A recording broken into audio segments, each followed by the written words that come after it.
Oh, I should probably take the tags off this shirt. By the way, my shirt says I solemnly swear that I'm up to no good, and it's technically my roommate's. This is also technically my roommate's.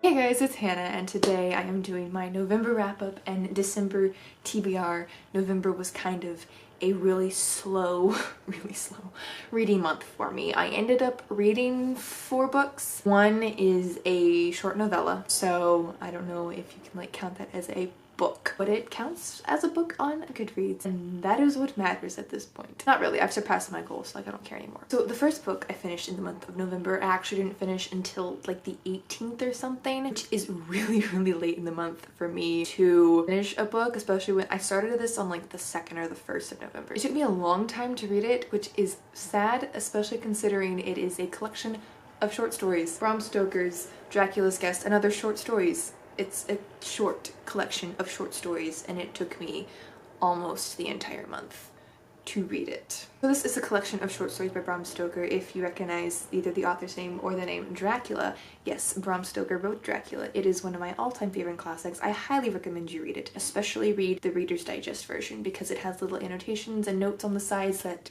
are exquisite. That aside, I think I got this at like half-price books maybe a year ago, and I finally picked it up, and it's just a bunch of different short stories. The first one is a Dracula-centered one, and then all the rest are just tales of horror by Bram Stoker, and it is a fantastic little collection.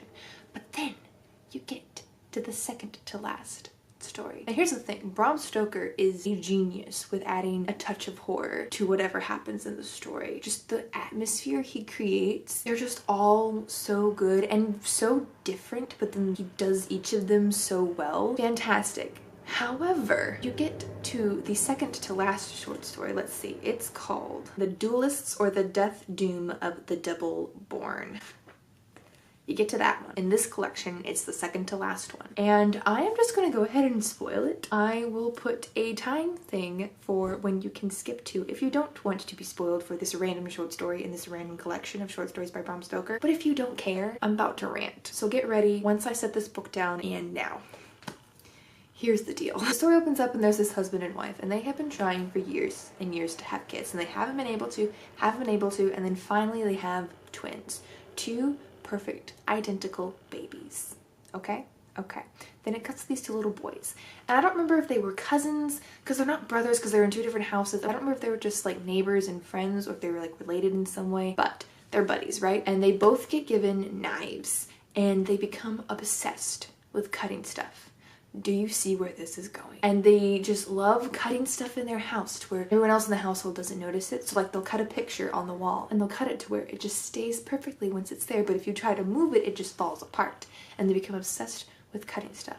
But then it's not enough, because then they just want to cut everything, and they become obsessed with like hacking at stuff and cutting it perfectly and seeing who's better, but also being obsessed with being the same. Everything has to be the same. Do you see where this is going? And then one day it's not enough, okay? It's not enough. And so they look over and they see these 2 perfect, identical little twins in their neighbor's yard, and they go, And so they go over there and they lure the kids to them, and they get on top of this shed thing and they grab the kids and they start cutting. Okay? Okay. And so then the parents come out, and obviously they're freaking out. And so the dad rushes back in there, and he goes and he grabs a gun, and he takes the gun and he shoots. But he doesn't shoot the boys, he shoots his kids, and then he shoots himself, and the wife killed herself at some point, I think, because they both didn't get like their Christian burial because it was death by suicide, and then the 2 boys grew up to be ample members of society.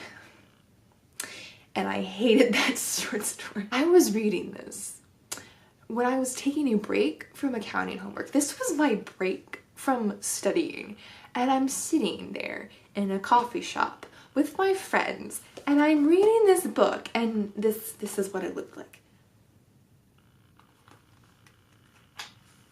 the entire time. So I also didn't like the last one because I just couldn't get into it because that last one just horrified me. I discovered I don't mind horrific stuff. I don't like horror books, but like creepy stuff. But if it's like a kid getting hacked or something, I don't like it. For example, The Pearl by John Steinbeck. I hate The Pearl by John Steinbeck, and one of the main reasons involves a little kid. I it was really good up until that point. So good. He's so good at structuring these stories. And then you just get to that one. And the problem is, it's still good, but it's so bad. So yeah, that was this book. Wild Ride. Highly recommend. Highly recommend Dracula. Highly recommend anything by Bram Stoker so far that I've read. Just don't read The Duelists or The Death Doom of the Double Born. Avoid it. I mean, unless you're like, you probably might like it if you're like into that kind of horror, blah blah blah, whatever, but warning. So the next book is quite a turn, and I'm wondering if the reason I didn't love it as much is partly because I just came back from reading that. But that is Always Never Yours by Emily Wibberley. This book is about a girl who, what is it about? A girl who, she's in the theater production. She's very flirtatious. That's what it is. She's very flirtatious. She wants to be a director, but she has to have like an acting credit. And so she's just being in the play to like get that credit. And she ends up with the role of Juliet because they're doing Romeo and Juliet. And it's about that. And her best friend is dating her old boyfriend, and her old boyfriend is Romeo. And that's the other thing that's like the big deal about the book. All of her boyfriends, like the people who actually become her boyfriend, end up breaking up with her and finding their true forever love after her. Yeah, Megan. That's the main character. Megan is, I don't understand her in the slightest. And if like you feel this way, like it's fine. Like I know people that feel this way. I have friends that feel this way, but I just cannot wrap my mind around having to so desperately have a boyfriend. Like I can't. And I couldn't get into her head and like get into her character and understand her, just because I personally cannot wrap my mind around that. And she'd like do something or say something, I'd be like, but why? Why are we doing this? And part of me, like when I was reading this, there's some stuff that happens and it's like, part of me is like, is this it? Is this me being too old for young adult? It's not. You'll find out in a minute, it's not. But I do think I've become a lot pickier where my contemporary young adult is concerned. Because in contemporary young adult, there's a lot of just stupid decisions. And I guess I'm to the point now where those stupid decisions aren't just like relatable or understandable even. Like I guess I'm too old. I don't know, but I couldn't do it with this one. And it got better at the end, but it was never great. I think I gave it like 3 stars because it wasn't bad, but it wasn't good by any means for me. My sister didn't like it either, and she's only 18. It's just, I couldn't get in her head. And that just kind of dampened the whole experience for me after that, because I didn't get her. And I understand like that's not a thing to like judge and whatever, but like I read for enjoyment, and if I don't enjoy the book, then I'm gonna give it a lower rating. And then I didn't enjoy this book because I just couldn't get into her character, and since I couldn't get into her character, it was like I don't care what's happening, like you're just being really weird. I don't understand it. If you like your typical YA contemporary, it's a typical YA contemporary, so like it's not a bad book by any means, but did I enjoy it? Not really. And actually there's another book that I will wrap up in December that was another hit of, am I too old for this? I think I just need to be pickier with my contemporary is what I'm thinking, because there's so much that I love of YA. Listen, don't get me wrong, YA is still like probably my most read category. I still love it. I think I need to be pickier with my contemporaries, because that's where all the stupid decisions are made. Not all of them. There's a lot of stupid people in fantasy books, but yeah. It's weird. Anyway, on to the next one. The next book I read, I started because my data for the month was low and I was out and about and I wanted to just like do something on my phone because my phone was the only thing I had with me, and I was like, well, I don't really want to use data because I don't want to go over and have to pay for overtime. So I'll just open up a Kindle book. And so I read The Gift of the Magi by Ellie Carter. And let me tell you, this is like my 20th time rereading it, and it's just as good as it was the first, what did I say, 20? So 19 times. It's beautiful. If you don't know, The High Society is a trilogy by Ellie Carter. It's about these teens who basically just steal stuff, but they steal stuff and they give it back, and it's so good. Listen, W.W. Hale the Fifth is the love of my life. I love everything Ally Carter does because she writes these books that are well written, that the characters are flawed but relatable and believable, and you love them, and they're just a fun book. Like, you just read it to enjoy the book. And every time I read one of her books, I just feel happy. Like, her books are so good. They're the books to go to when you just need a break from the world, you need a break from school, from whatever's going on. Read an Ally Carter book and you feel better. That's my philosophy, at least. Listen, I love Ally Carter. I love Ally Carter. Yeah, I read that again. And the final book I read in the month of November, I finished on the last day of November, so we're cutting it close. But that is Gerald and Elizabeth by D.E. Stevenson. Now, if you recall, did I mention this in my TBR last month? I might not have, but every D.E. Stevenson book I've read so far, which is only 2, keep that in mind, but every book I've read so far has had something where I'm like, ooh, the first one, Listening Valley. I made a whole video about age gaps because of this book, but basically a 17-year-old marries a 6-year-old, and I was like, it's fine. I'm not gonna spoil it, but it ends up being fine. But the next one I read, Second Cousins Married, which I realized was common for the time, but did I like that?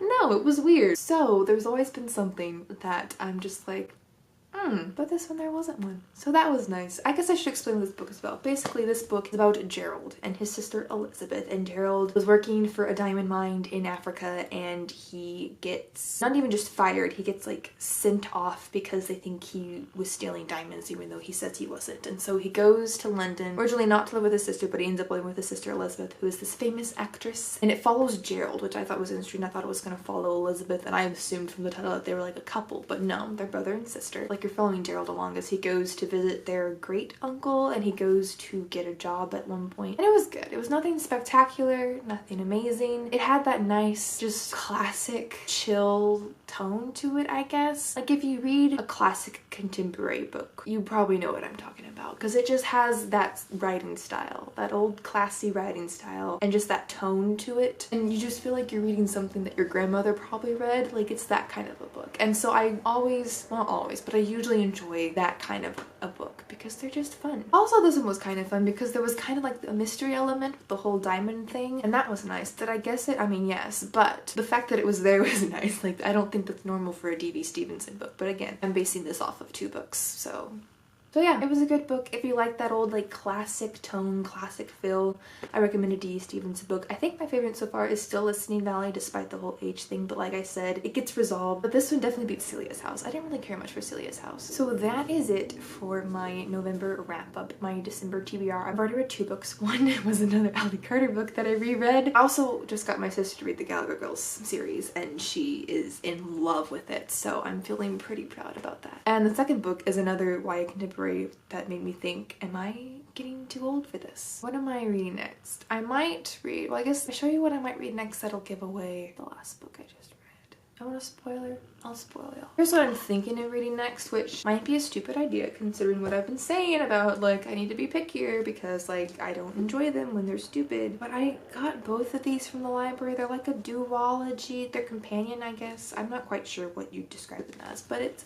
The 12 Days of Dash and Lily by Rachel Kahn and David Levithan. This is the sequel. I think it's technically a sequel. My foot is falling asleep, hang on. And it's super short, and I know it's gonna be like a nice quick read to read in between studying for finals. So I feel like I might as well, plus like I already have it from the library. If I absolutely hate it, I'll try and DNF it. I've been trying to be better about DNFing books, so if that happens, I will.